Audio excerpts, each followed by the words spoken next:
Well, so we're going to start off. We're going to have really just a good conversation here. So I want to welcome you to my podcast. This has been a dream of mine for a while.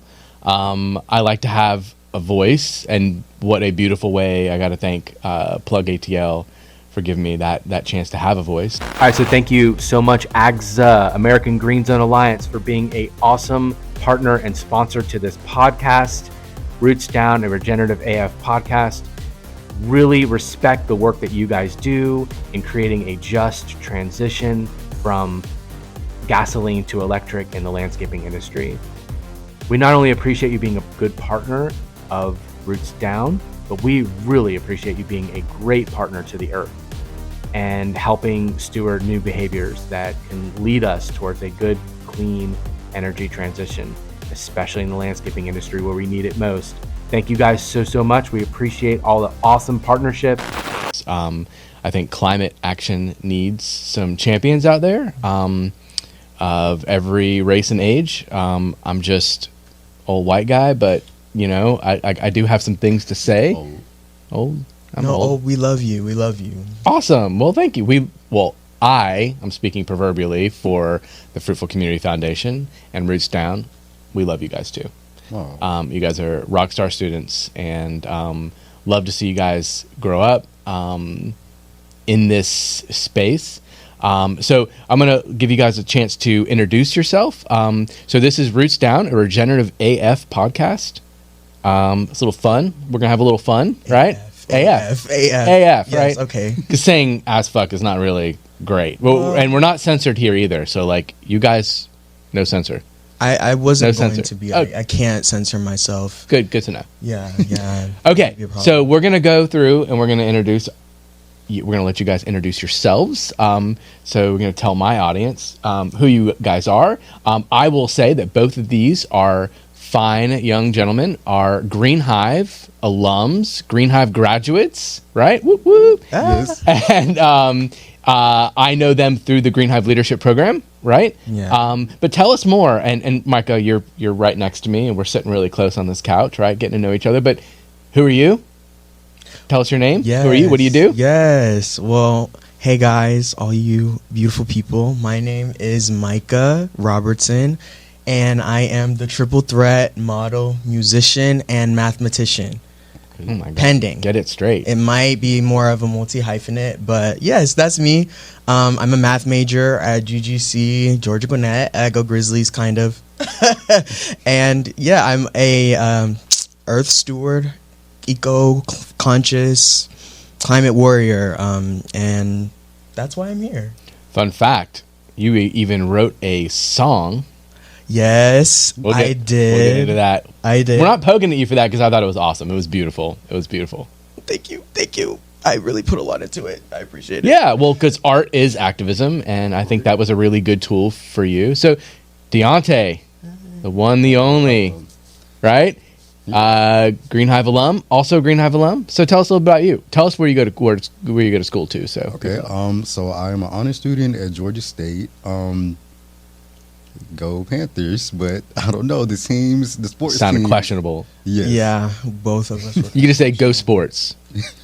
I guess we should switch schools. I don't know. LOL. But no kidding. So I am an environmental anthropologist major with a GIS certificate. What does that mean? Period. Basically kind of like the interconnectedness of the environment, humans, and history. So my specialty is sustainability, and my teacher, Dr. Black, also connected me with you, so I'm grateful for the opportunities. Oh yeah, shout out to Dr. Black. Right, shout out to And the person behind the curtain, Dr. Falcone, his wife. Dr. Falcone Black. Yeah, she's amazing. Yeah, awesome. And you guys both come from different schools. You guys both did the Green Hive program. So I want to make mention of that. That's how I know you. And I think it was a really great opportunity for us to really start to talk about climate. I come from a lens of like, let's make our urban spaces better and more regenerative. I like the idea. Like, I'm kind of like the modern day Johnny Appleseed. I like the idea of planting fruit trees. I like the idea of planting pollinator habitat. Nothing makes me more happy than seeing people eat fruit off of a public landscape, and for bees and butterflies to kind of visit a landscape. That's kind of like my lens, right? But let's get right into it. Let's talk about the biggest elephant in the room, which you don't know is even an elephant right now. Elephant. Let's talk about climate anxiety. Oh, For God's sake. my God. It's big. So I just want to know, like, real talk, guys, real talk, right? Don't censor this. How do y'all, well, and you guys can pass it around between each other, but how do y'all really feel about climate anxiety? And does it actually give you an anxiety? I mean, honestly, it's okay if you're like, I'm not really that anxious about it. Shakes. But what do you guys feel about climate anxiety? What does it do to you? Oh my goodness, what doesn't it do to me? It makes my heart palpitate. It makes my nights sleepless. Literally, when I was 17, I was taking an AP environmental science course, right? And listening to this woman, my teacher, in the most monotone voice, explaining like the most pressing issues that we're facing in the history of human history, in a monotone voice, relaxed voice. And I'm sitting there looking around. No one's listening. There's like people that are asleep. And I'm like, does no one understand? We're literally fucked. Like, and that's how I felt. That's how I feel every day, by the way. Like, everyone's sleeping and there's a monotone voice in my head right now being like, climate change is a real problem. No, it's literally. an existential crisis. We're all gonna die. And then everyone's just kind of sitting around doing their own shit. Heavy on the we're all gonna die. Like, Right. I don't. Well, wanna, I mean, you know, I don't want to, promote like we're not. existentialism. I think we'll be okay. I think so. No, I'm gonna be an optimist in this conversation a little bit because I can be a doomer. but that's a good conversation though, because finding the optimism amidst all of the anxiety is really, really difficult, especially like when you're educating yourself on the issues and when you're trying to figure out like, what can I do to help be a part of, fixing the problem and being a part of the solution. And sometimes, when you're by yourself, it can feel like you're kind of doomed. But when you connect with other people who are like-minded, it does ease the anxiety. So I can say it's been a good journey of making positive choices, just talking to people and connecting myself to spaces. But yeah, I definitely have a huge amount of climate anxiety for sure, and sometimes it's more than I can deal with. I don't know about you, but yeah, it's bad. 2016 was horrible. There might be a hold on, guys. It might be a repeat of 2016. Uh-oh. Right. Not if I can help it. Oh, of course. This is where we have to stop and make sure that everyone is registered to vote. In some states, the deadline passed already, like Georgia, but we're literally 20 days till election day. And shut up with that shit, Jamie. Literally, can it down because cut it off. All right, Kamala 2024, 2028, and onward. I'm hearing you. Yeah, we got to rep that. Hearing you. Hard. Yeah, I'm feeling it. The energy? But the good energy. The good excitement. I'm trying to stay optimistic. It's 20 days. So, Right. Climate anxiety for you, Deionte, like you feel it. I mean, I suffer from regular anxiety, so climate anxiety just like compounds that. But so, what does it make you feel? What do you think about when you think about climate? How does it make you feel? Same. Like the regular anxiety is there, but with the climate, it's like, especially coming back from another country and feeling the pollution, it's different because it's like, oh, when I usually drive past the airport, I never experience this. So just being at the airport, realizing all the pollution is serious. So also I've been presented with this project with Clayton County to research cell tower pollution. So it's getting serious. I'm going deeper down the rabbit hole, and it's a lot that I found. So I would like to present this to DeKalb County as well, but like Micah said, it's at night I be going crazy. You go down those rabbit holes. You read news stories. Yeah. Did you guys hear about the chemical fire in DeKalb County? The chemical fire, like Rockdale County. Rockdale County. Yeah, actually, but I didn't hear about it in the news. I was getting messages from my school saying to stay inside. Yeah. Yeah, and there was like harmful chlorine in the atmosphere. And actually, I went deeper. This isn't the first time that same company has, but Yeah. it's just, and it was right after we had the hurricane. Right. So we had to stay indoors for the hurricane and then stay indoors as well for, you know, the fire. Felt kind of apocalyptic. Was like, oh my goodness, Oh, if I see 4 horses, I'm out. Like, For locusts raining from the sky. literally. I might just have to laugh at that point. I might just have to be like, all right. Maniacal laughter. Yeah. We're here for it, but So one thing I say often, I talk about this in my podcast with my guests a lot, is the idea that the planet, right, doesn't need us. Oh, right. Right? It doesn't need us. I'm like a narcissist. I'm like, wait, it doesn't need me? Like, what? I mean, It needs it's hard me. to swallow. It's hard to swallow. No, in fact, it does not need us. We are kind of a parasite on our planet. Yeah. It doesn't need us. In fact, we need it, right? Right. So one of the things I think about when I think about climate anxiety is like, you know, just think more like a tree, or be more like a plant, or be more like a fox or an owl, you know, because like they've figured it out, you know, right? They're working with nature. Right. So that's my philosophy. I say that to myself every morning I wake up. I'm like, okay, how can I be more like a part of nature? And it's really like the eco versus ego mentality. Have you seen that diagram? It's like a triangle diagram, with like the ego mentality is like man is on top of everything. Man is the ruler. Well, sure, yeah. But the eco mentality is like flipped Upside around, and like that is the mentality. That is like nature is the balance. It's the equalizer. It's the great decision maker, right? Yeah. So I know and understand in the news, climate anxiety. We teach a lot of kids your age. You guys are young adults. Ages, like, how old are you? I'm 21. Okay, so you're young. You just started drinking for reals. I mean, yeah, definitely just started drinking. Absolutely. Good. Yeah, you never drank in high school. Good for you. What about, how old are you, Deionte?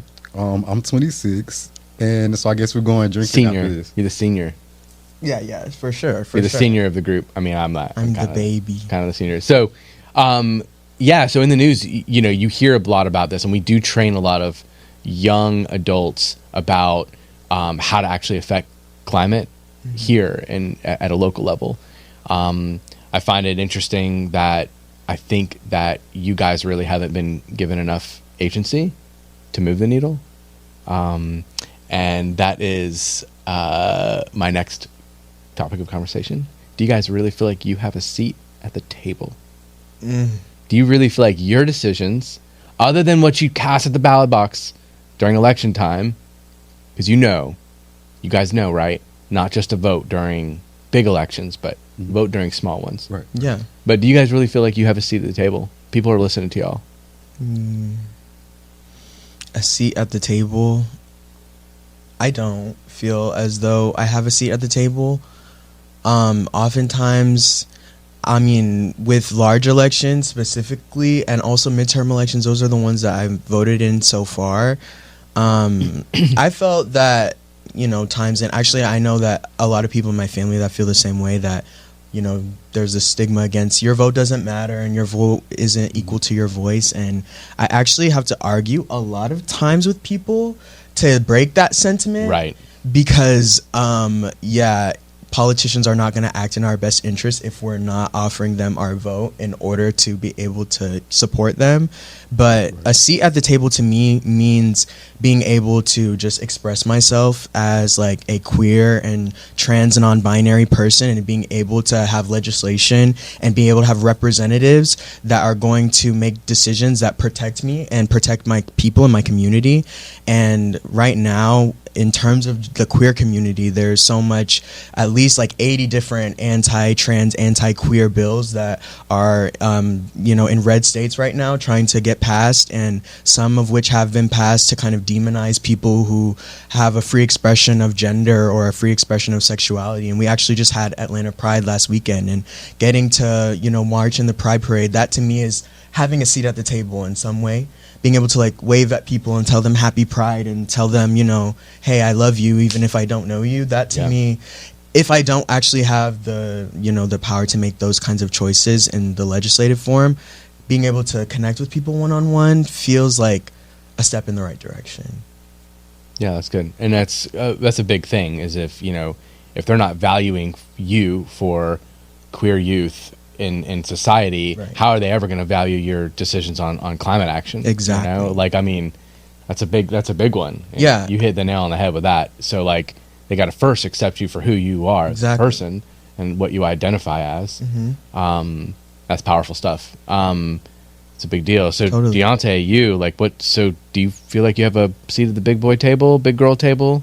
I agree with Micah. There is a disenfranchisement, so I feel like maybe I had to.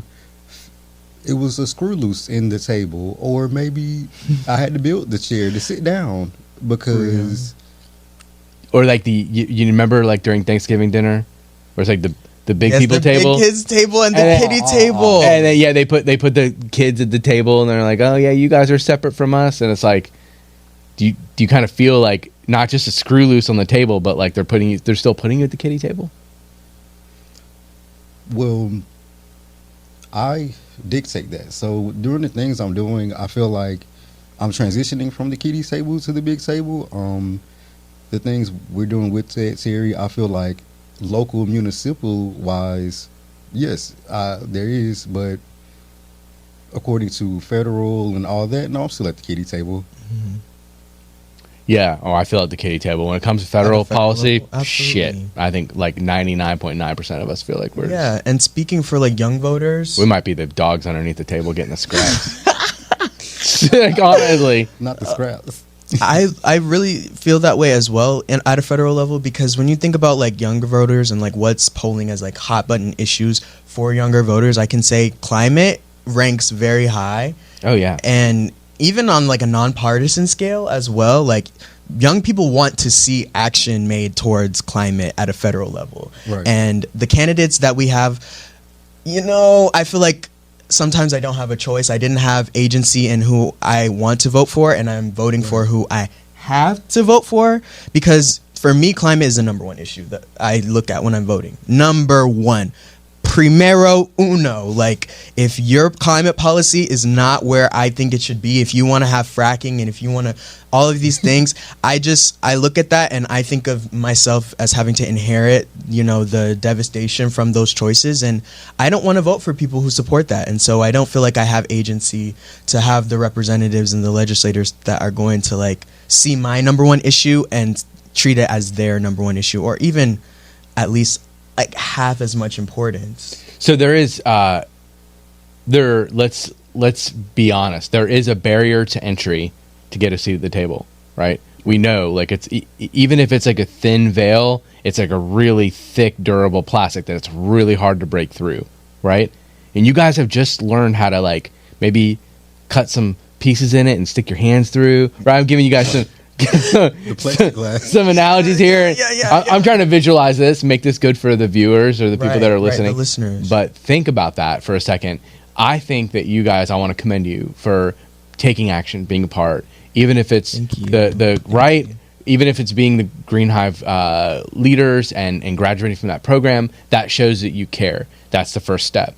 What can you tell your listeners, your peers that are listening to you, that are going to be listening to you right now, that are like, shit, how the hell, like, this world is so fucked. Right. And like, I feel so bleak and so sad. And what are you going to tell them? Like, you guys are transitioning from that small seat at the table to getting a bigger seat, to talking to politicians, to knowing who these people are. You know, your 6 degrees of separation is closing in, right? Thank Right. God. So, but how, so like, and still we still feel like anxious about it. Like, what are you going to tell your peers? Like, what are you going to tell your peers? Like give them a little bit of hope. It's a Dr. Goodall thing. I'm gonna like look hope, to right? my elder here. Oh God. no, Seniority. Honestly, I would just say ecological services. We just have to let the earth regenerate by itself, and we have to be these earth stewards, like how Micah said, for urban regeneration. We see where the world is going. It's going more technological based, more AI based. So we just have to find out how to incorporate environmental issues into technology and AI.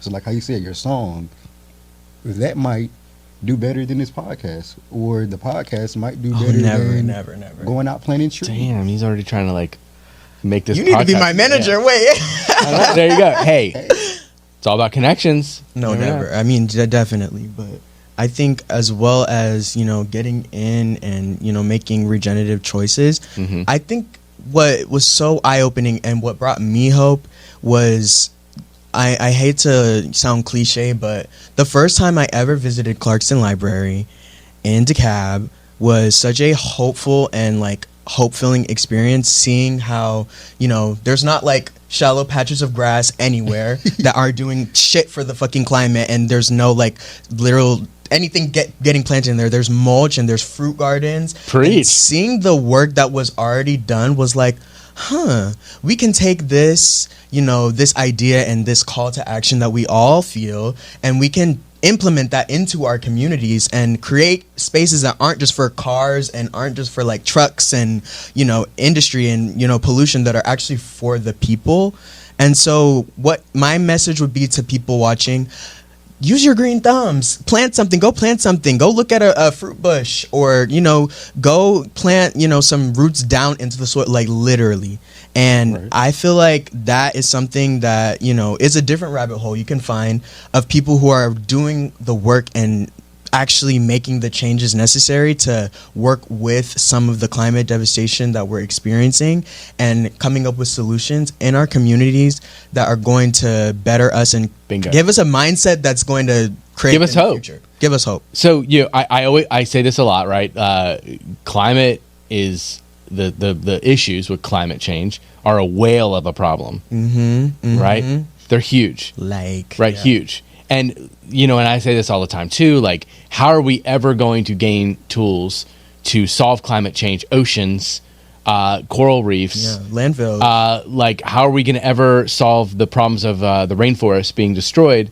Well, I could tell you, it's got to be little steps, incremental steps. So I think, and this is the hope I'm trying to instill in the younger generation, is it does matter.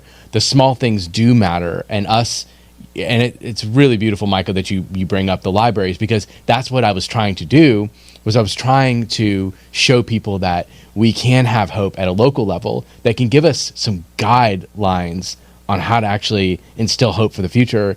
Because imagine if every public space Right. was like that, Right. right? Then we would be sequestering a shitload of carbon and feeding a shitload of people.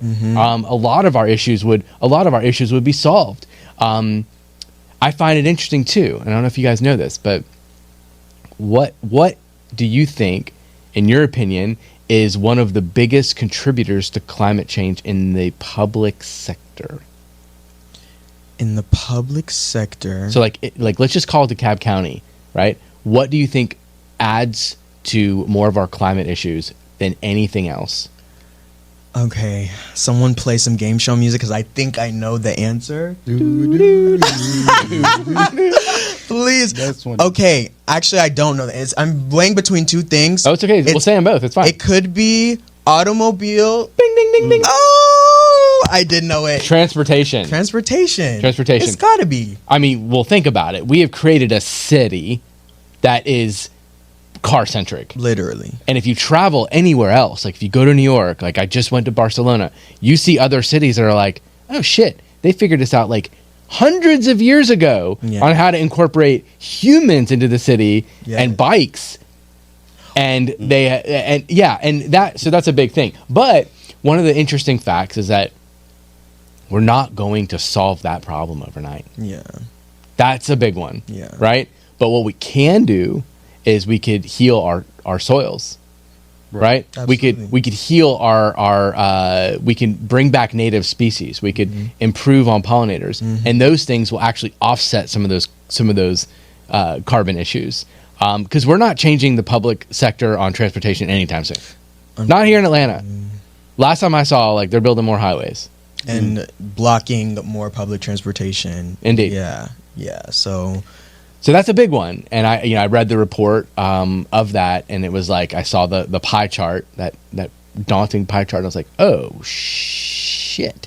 I have to see the pie chart. I don't think I've seen the pie. I can show you I can probably share with you the pie chart. I think it's probably Okay, so it'd probably be like that way in most any major urban area. Yeah. Right. Okay, so we are going to talk about your opinion on why adults are sucking at solving climate change. And adults, you guys consider yourself as adults. You are young adults, right? Right. Before you know it, poof. You guys are going to be like my age, sitting here on the couch interviewing some young people like, what are you doing about climate change, you old whippersnapper? But my thing is, seriously, like, tell the adults that are going to listen to this podcast, what are we doing that's, like, get in deep. What are we doing that sucks?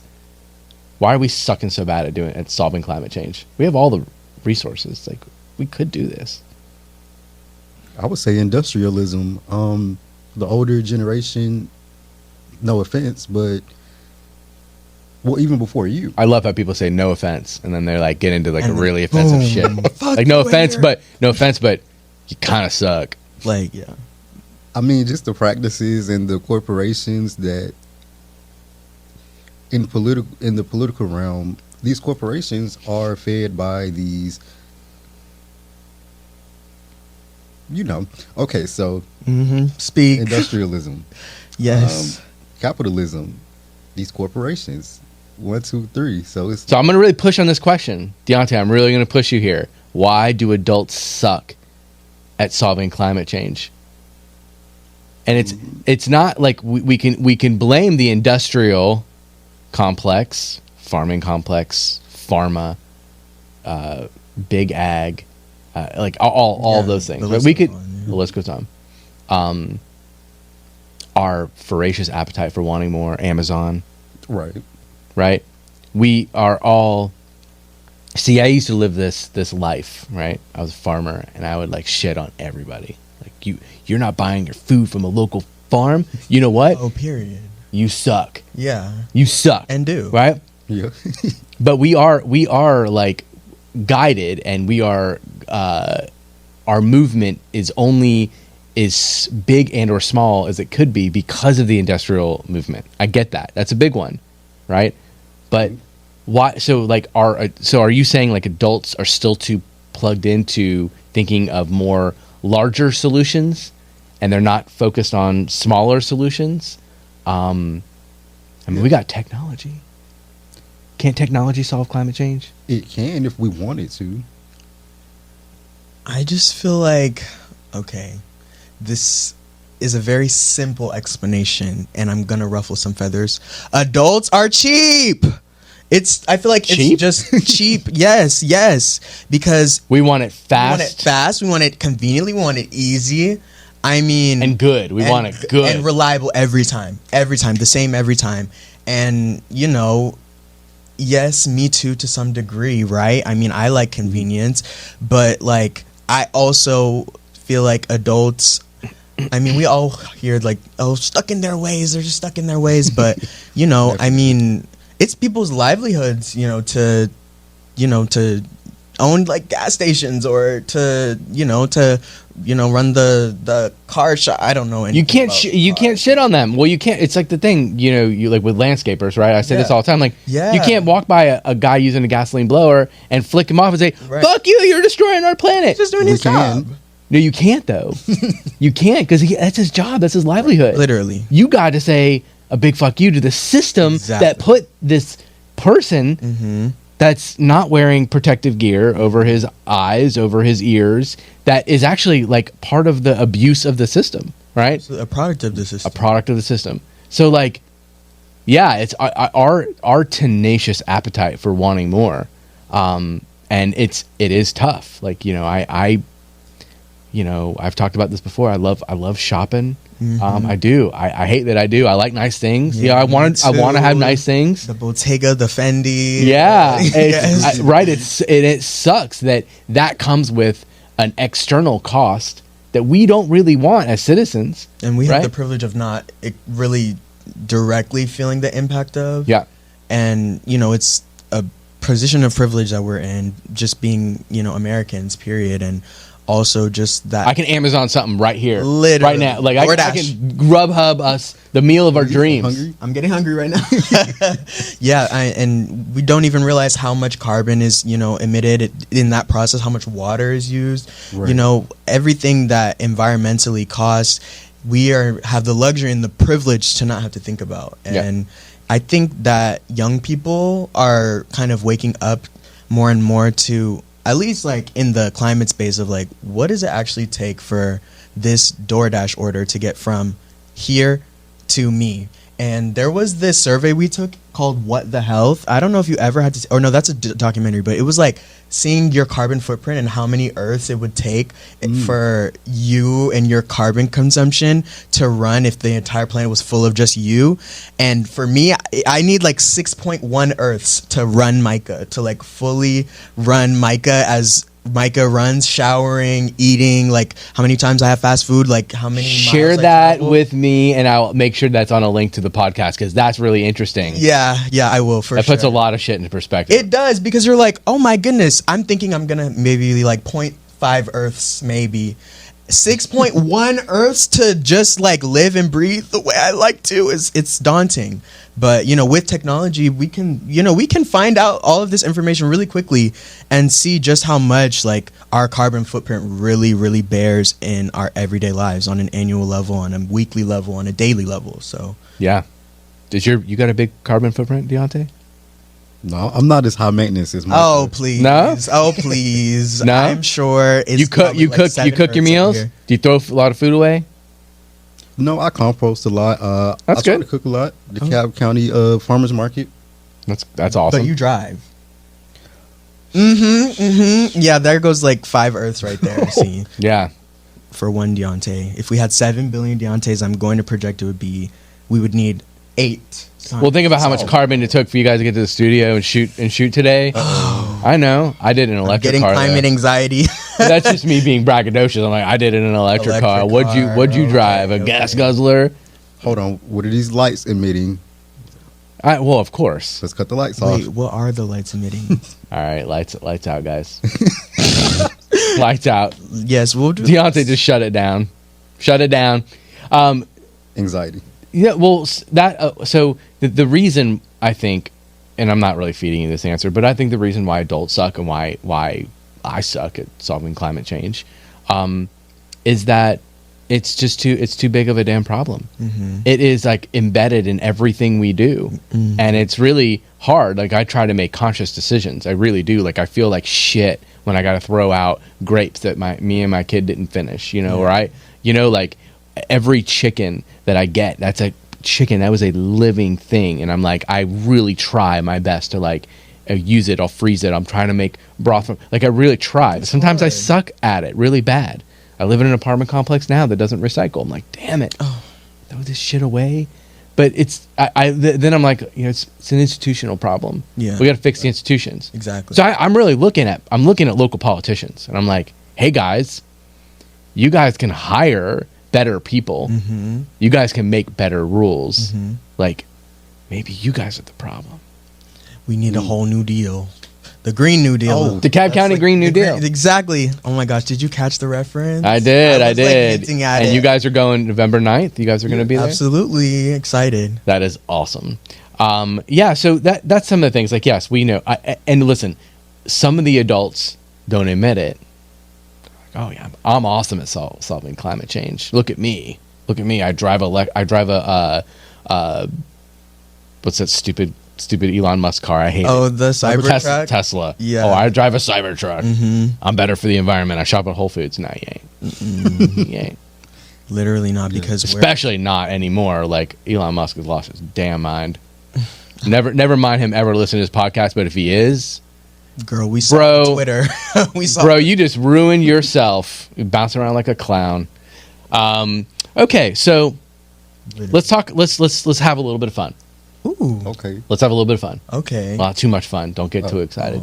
All right, we're going to talk about your climate pet peeve and throw a solution at it. Like, how would you solve it? Okay, it's going to be really quick. Not long-winded. Yeah. Not long-winded. We want to wrap in about 3 minutes here, so don't go too crazy, but go a little crazy. I got it. What's your climate pet peeve? We'll start with you, Micah, since you're near me. Yes. What's your climate pet peeve, and what's a creative way to solve that shit? Plastic straws, okay?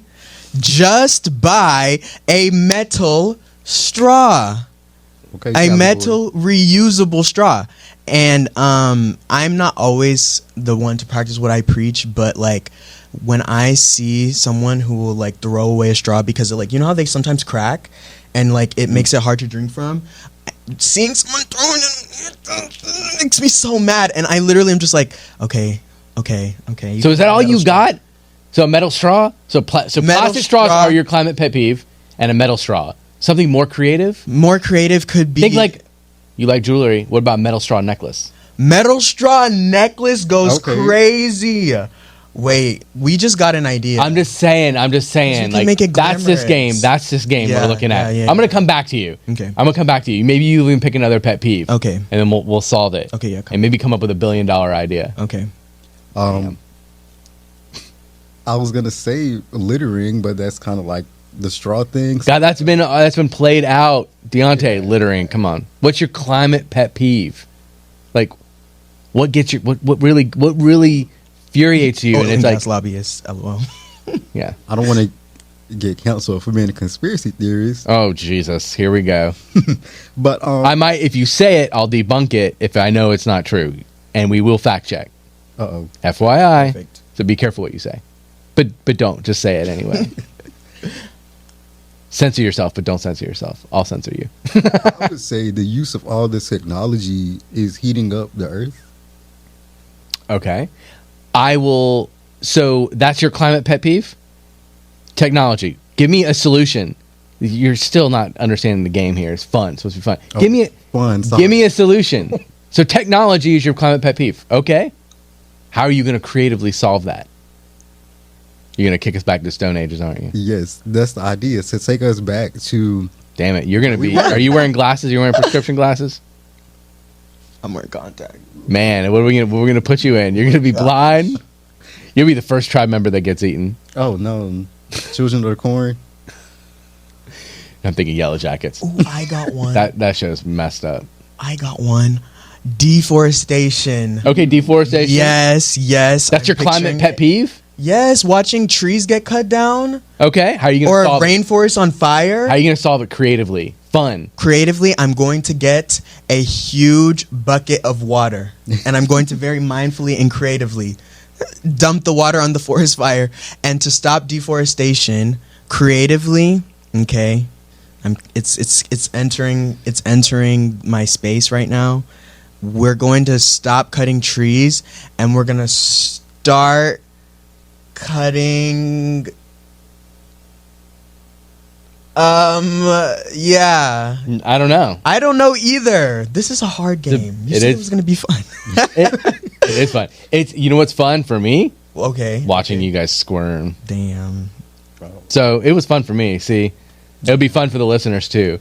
Yeah, deforestation is a big one. Solving it by not having so much fucking product. Literally. Like so much product that needs, like, does our toilet paper really need to be made out of wood? Like, Maybe. maybe. I mean, you know how you can solve that? What you can say? Don't The wipe your toilet paper? Oh, the toilet paper. Shit, Yeah, no. yeah, You yeah, go to yeah. Europe, my bro. Go to Europe. Oh, What do they do? The bidet. Hell yeah. The bidet. I will be honest to all the listeners out there. I will Okay. tell you, we will Okay. close out with this thought. I bought one, and I will never, ever look back. That it shit, gets clapped. that Well, shit you wipe is... though, or you air dry. Well, you can do either. Some of them, Yes, will you're supposed to clean. air dry. Some will clean you and air dry you. Oh wow. I mean, I'm saving money on toilet paper, Literally. even if I'm buying that sustainable shit that still messes with your behind.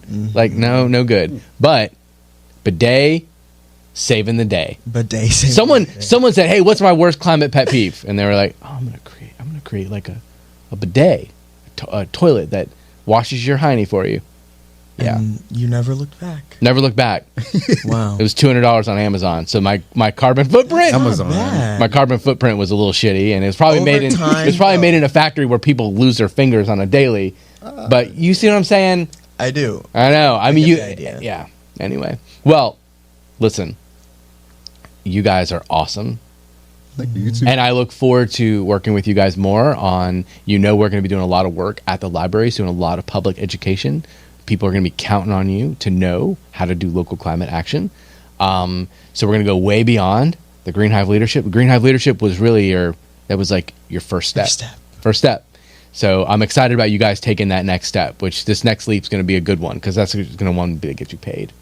Yeah, thank you. And I just wanted to say thank you to you, Jamie, on behalf of all of Green Hive, for giving us like a platform and an outlet to express our climate anxiety, but to also learn steps to make our local communities better places.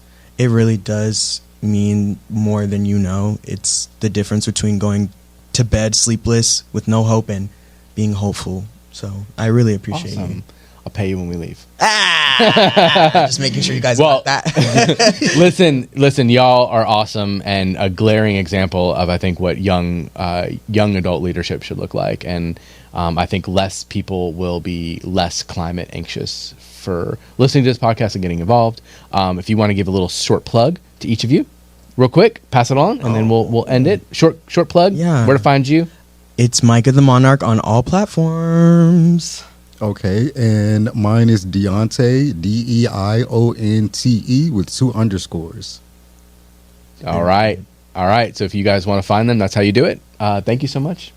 Thanks, awesome. Jamie. We did it. Boom.